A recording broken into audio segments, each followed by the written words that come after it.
Speech off. Hi guys, welcome back to my channel. So this month I decided to do a mid-month wrap-up because it's middle grade March and I read a lot of books, and also just because my wrap-ups are getting long. I tried to shorten them, but then I kind of realized that I'm not talking about the books as much as I would like, so I am going to try and do these twice a month. Although in this particular wrap-up, I can't talk very much about some of the books because they're in the middle of the series. So anyway, a lot of these are in the middle of the series, I'm afraid. So I'll just get started. The first one I read for middle grade March was The Vanderbeekers Make-A-Wish by Karina von Glaser. I give this one 4 stars. I actually did a video where I talked a little bit about some of the problems I have with the Vanderbeeker series. In a nutshell, I basically said that not all the books, but in some of the books in the series, I think this one is book 5, The Vanderbeekers Make-A-Wish. But in some of the books that I read, the Vanderbeeker kids are kind of naughty, just not. The things they do to solve problems aren't the best, and in my personal opinion, the adults do not punish them enough. As bad as that sounds, I want them to get in more trouble because I don't think they always deserve the happy endings that they get. But this particular book was pretty good. They didn't really do anything like that I found problematic. They're basically researching their family history.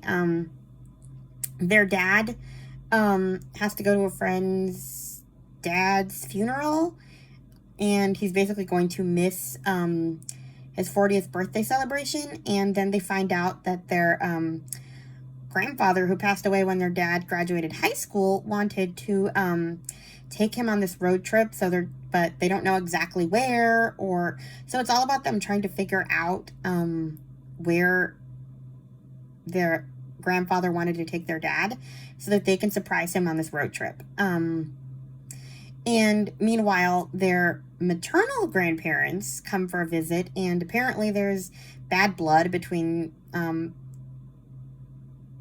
Mrs. Vanderbeeker and her parents. And so you kind of see the dysfunction there. So it was really interesting to see like both sides of the family and the family histories, because you don't actually see family in the earlier books. You see like the friends that live in the brownstone that they live in or next to them or whatever, but you don't really see any of their extended family much. So yeah, it was an interesting book, and I liked it a lot because I got to enjoy the kids more. Because I don't really have a problem with the kids. I never did. I think what they do is perfectly normal. Like a lot of the ways they get in trouble is perfectly normal.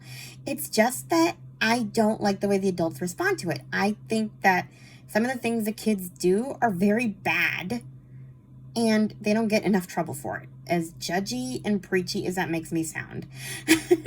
But yeah, this one I was able to kind of sit back and enjoy it more because they weren't doing anything insane. So yeah, I got to enjoy the kids and I got to enjoy the story. And it was interesting to find out more family history. So 4 stars for that one. Next is Planet Earth is Blue by Nicole Pontelikis. Good luck with that pronunciation. I'm very sorry.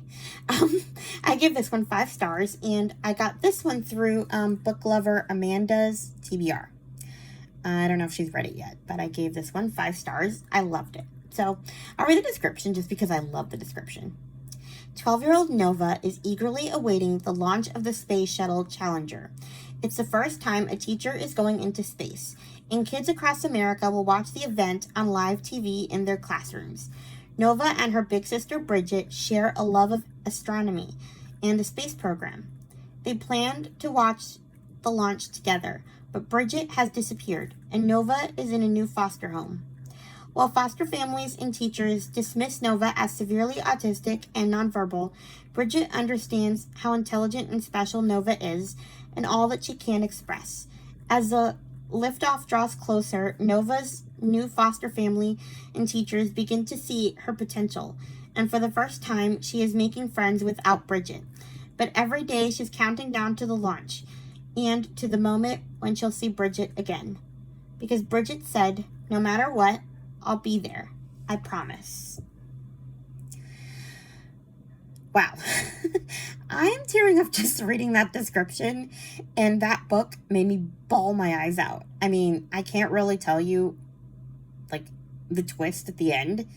It's spoilery, but yikes. The explanation for the disappearance of Bridget, I did not see that coming, and I should have. But it was really interesting to kind of see Nova's thoughts and the fact that she couldn't communicate them and the frustration with that. And it was nice that, like, her foster family sort of started seeing, like, her potential. Like, nobody thought she could read, but she could.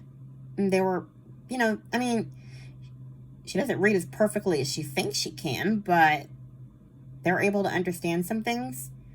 And just, I don't know, it was just, it's one of those foster care books that I love to read. Found family and that type of thing, and that's what Nova found. So it was heartwarming and sad at the same time. And the relationship that Nova and Bridget have is really special, and it was just, I love that book. I'm really glad that I heard about it, and I think everybody should read it. Next is Someone I Used to Know by Paige Toon. I give this 5 stars. This I finally got to read. Audible finally put it on, I guess, the US Audible. And I finally got to read it. I've wanted to read it for a long time. I think I heard about it through Angie Henderson on BookTube, but don't quote me on that. I'm pretty sure. Because it was on her Best of 2022 as well. And I've wanted to read it ever since she talked about it for the first time. So there's basically 2 timelines going on. You have, let me just read the description. Actually, it's probably better. Okay. So much can change in half a lifetime. At 15, George is the foster brother Lee never asked for. As the angry, troubled boy struggles to come to terms with his circumstances, Lee finds herself getting drawn closer to him. Theo's wealthy family have mysteriously pulled him out of boarding school, and he's now enrolled at the local state school with Lee and George when their worlds collide. That summer, the 3 teenagers form a bond they believe will be unbreakable. But life doesn't always go to plan. Now shocking news brings Lee back to Yorkshire, baby daughter in tow. But Emily's father, Theo, isn't with them, and George has unexpectedly returned after half a lifetime. Have they healed the scars of their past? Will coming back home set their hearts in a different direction?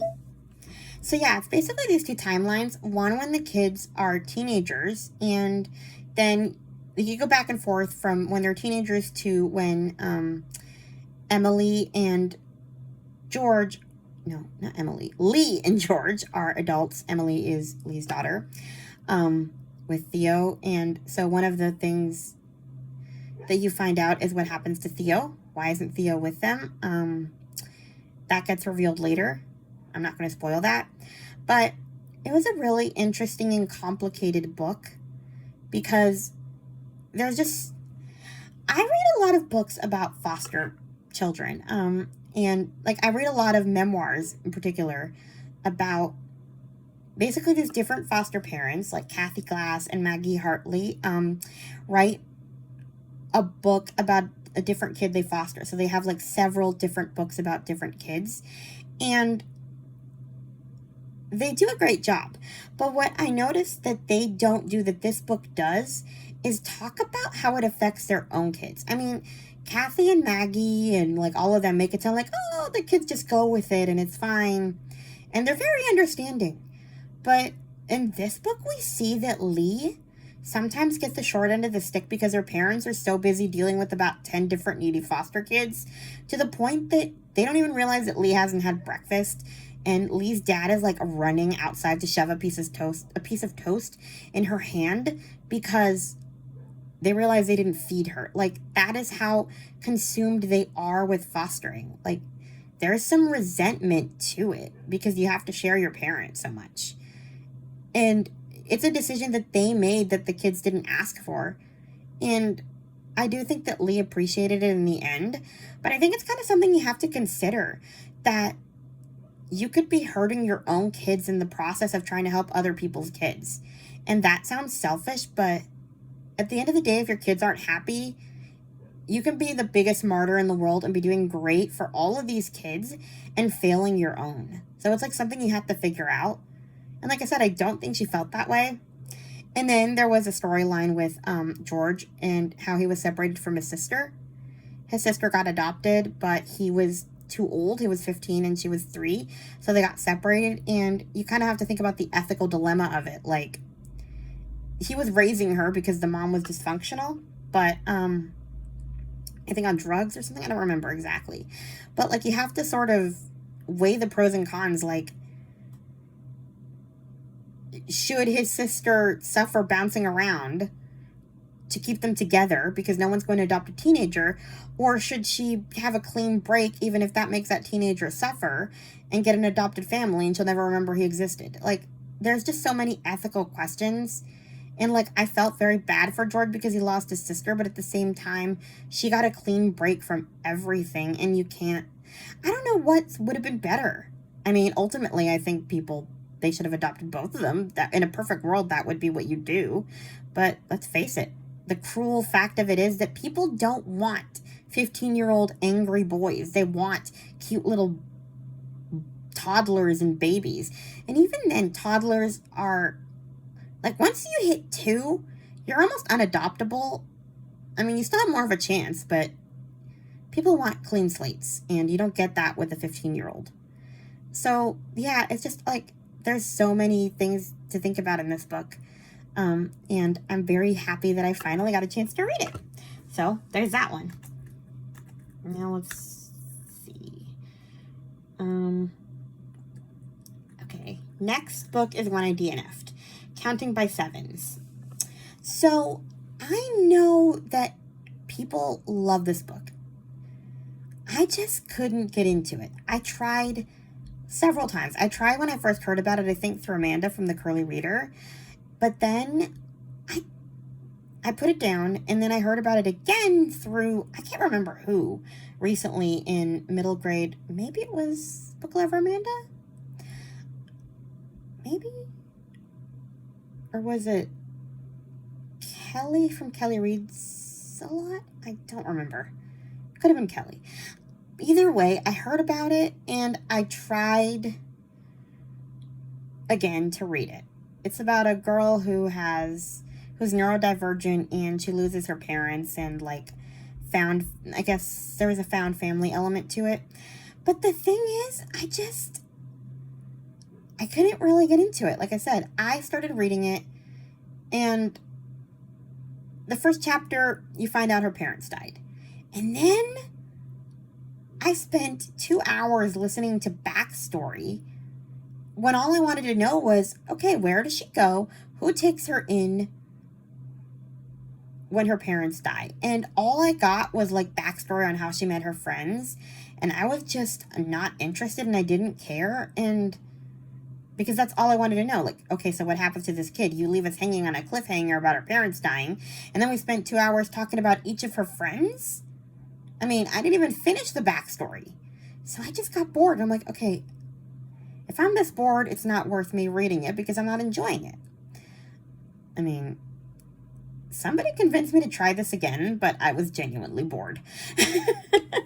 So yeah, there's that one. The next one that I finished was Little Disasters by Sarah Vaughn. I got this one through Chloe from Always Booked. I gave it 3 stars. I'll read the description. You think you know her, but look a little closer. She is a stay-at-home mother of 3 with boundless reserves of patience, energy, and love. After being friends for a decade, this is how Liz sees Jess. Then one moment changes everything. Dark thoughts and carefully guarded secrets surface, and Liz is left questioning everything she thought she knew about her friend and about herself. The truth can't come soon enough. Okay, actually that description was vague. Basically, the gist of it is that Jess comes in with her little girl who hit her head. And it's basically all about trying to figure out what happened, and Liz is like the ER doctor on call, and she has to basically report her friend to CPS, and, you know, it becomes a whole thing. Like, their group of friends finds out and call her a traitor, and they're trying to figure out what happened to the baby, how she hit her head and ended up with a brain bleed. And I gave it a low rating, partly because I didn't end up liking anybody in this book. Like, nobody was likable to me, and the only reason that I ended up finishing it was because I wanted to know if the baby would be okay. But, like, I wasn't enjoying the process of reading it, which I guess is kind of the point of this book. It's probably not supposed to be enjoyable, but I don't know. I just didn't like anybody. So, like, I didn't like Liz that much. Jess wasn't that likable. Her husband sucked. I think the only person I liked was Liz's husband, and that was because he was barely in the book. So, yeah, like, I just wasn't into it. Sorry, Chloe. I hope you liked it more than I did. The next one is also another book that I got through Chloe, The Night Olivia Fell by Christina McDonald. I gave this one 5 stars. I like this book. A Search for the Truth, A Lifetime of Lies. In the small hours of the morning, Abby Knight is startled awake by the phone call no mother ever wants to get. Her teenage daughter, Olivia, has fallen off a bridge. Not only is Olivia brain dead, she's pregnant and must remain on life support to keep her baby alive. And then Abby sees the angry bruises circling Olivia's wrists. When the police unexpectedly rule Olivia's fall an accident, Abby decides to find out what really happened that night. Heartbroken and grieving, she unravels the threads of her daughter's life. Was Olivia's fall an accident or something far more sinister? So yeah, this was basically trying to find out what happened to Olivia, and you also get, like, chapters from Olivia's perspective from before the fall, and her search for her father, like, trying to find out who he was and stuff. And it's funny because I am normally very judgy about people who keep parents from their kids, or, keep secrets like that. But I, for once in my life, couldn't hate Olivia's mom for keeping that secret. Once you find out why she did it, like, it's rare that I agree with the secret-keeping parent. But, like, all the secrets that were kept, I really understood them, which is part of the reason why I gave this 5 stars, because that is a rarity for me. I am usually McJudgy when it comes to parents and their secrets and their bad decisions. Like, I am the judge and jury. Like, I'm terrible at judging people. And I feel okay about doing it in books because they're not real people. So I can literally call you a terrible parent because you don't exist. But yeah, like, I could not judge Abby for anything. And I also couldn't, like, judge Olivia for trying to find out. Like, I mean, honestly, if you tell me not that something's none of my business, that is literally grounds for me to go snooping. So, yeah, I really liked both characters, and I liked Abby's sister, too, and just their plight. So, yeah, all in all, I really enjoyed this book a lot. So, 5 stars. Next is The Children Left Behind by Lizzie Page. I gave this 4 stars. This is the 4th book in the Shilling Grange Orphanage series. I can't really talk about this one much because it's in the series, but basically it's about the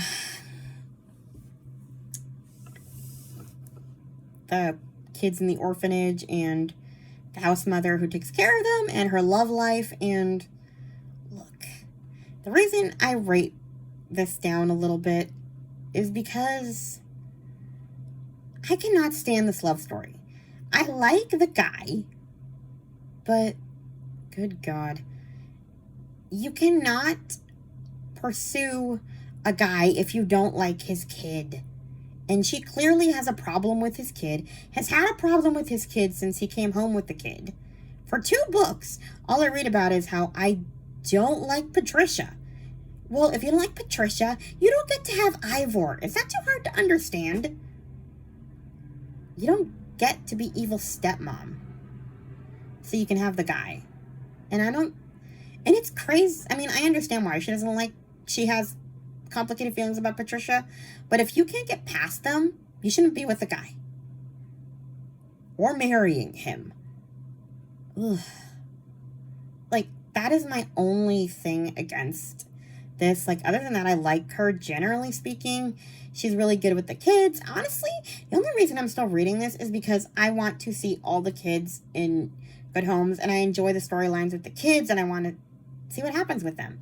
But as far as her love life, she just enrages me when it comes to this little girl. So, yeah. I like the rest of the story so much that I couldn't go down more than 4 stars, but again, if you don't like Patricia, you don't get the guy.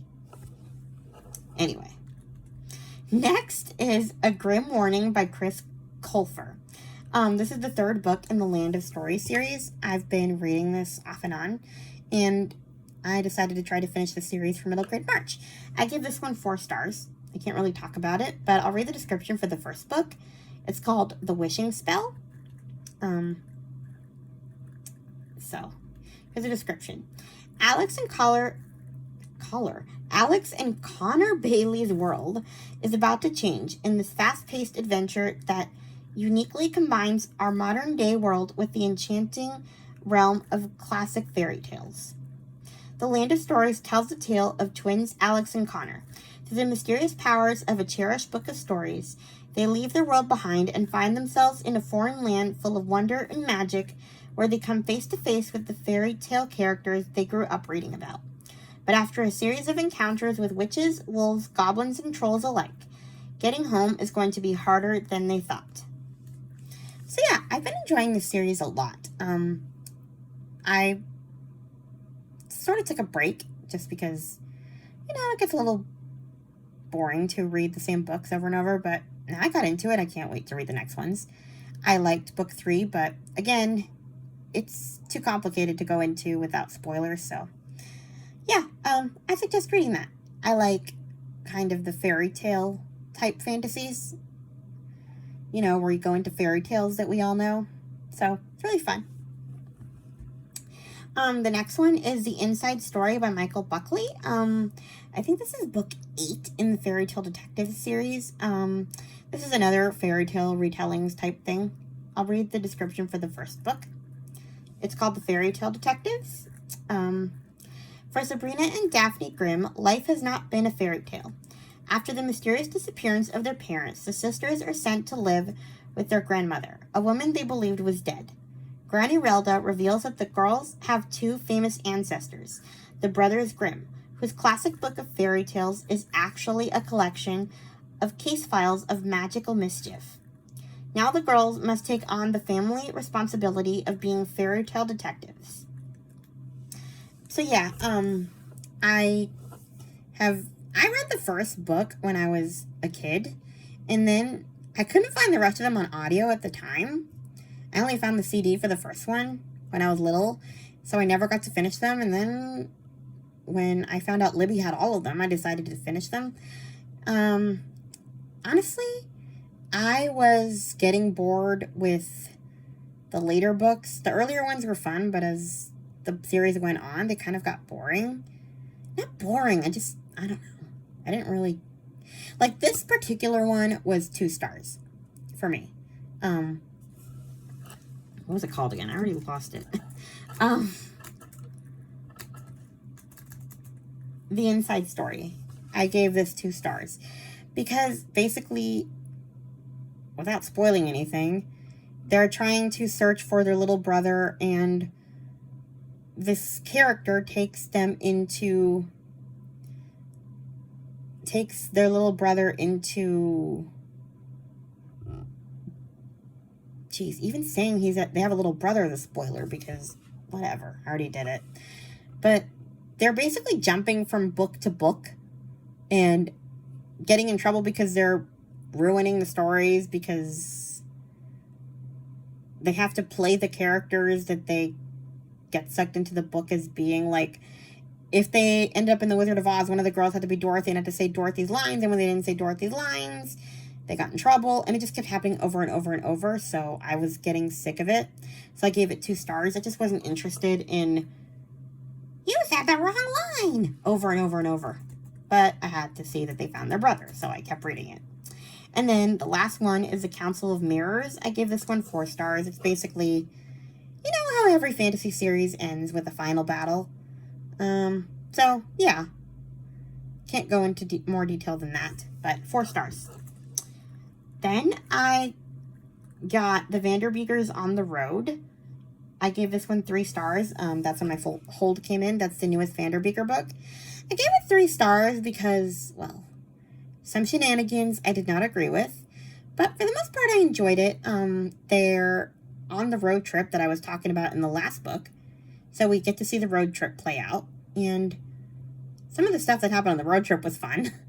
Classic Vanderbeekers, but one of the storylines that I just had an issue with was the youngest kid, Lainey, finds out that her older sister won, like, a scholarship, or is trying to win a scholarship, and she doesn't want her to get it because then that means she'll leave home.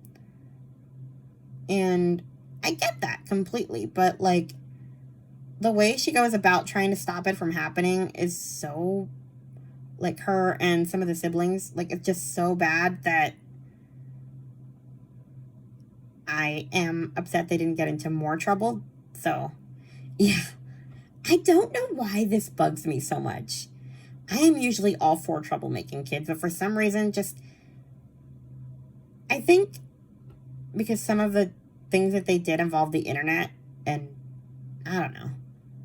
It was just, yeah. I had to give it down a couple stars, but all in all, I did enjoy it anyway. I just couldn't round it up to 4. Then the last few books are from the same series. They're All of a Kind Family series by Sydney Taylor. Basically, it's about there are 5 girls, and they live on the Upper East Side of New York City. They're a Jewish family, and they lived there during the early 1900s. It goes into World War I, the last couple of books, and post-war, so it's during that time period. And it's just kind of their antics as they grow up. The first chapter of All of a Kind Family, they're going to the library, which I love. They're very bookish. So, yeah. And at the end of the first book, they have a baby brother. So, but yeah, their antics are just really funny. So, I gave All of a Kind Family 4 stars. All of a Kind Family Downtown 3 stars. That one was a little bit more boring. I don't know. I think because they weren't at home so much. More All of a Kind Family 4 stars. All of a Kind Family Uptown 3 stars. And Ella of All of a Kind Family 3 stars. Mainly because I do not care about Ella's love life as she gets older. I just like the funny antics of the kids. And there was less of that because it was more about Ella and her singing career. So, yeah, those are all the books that I read for the first half of March. I am currently in the middle of the second Louise Penny book. I keep getting interrupted while I'm trying to read it, so that's what I'm currently reading right now, and I'm hoping to start the next Land of Stories book. I have the next 2, and I'm on hold for the last one. I'm hoping to finish the series this month, but we'll see. If I don't, it's fine. Anyway, please like, comment, and subscribe, and I'll talk to you guys in my next video. Bye! Speed near right edge. Stop recording video.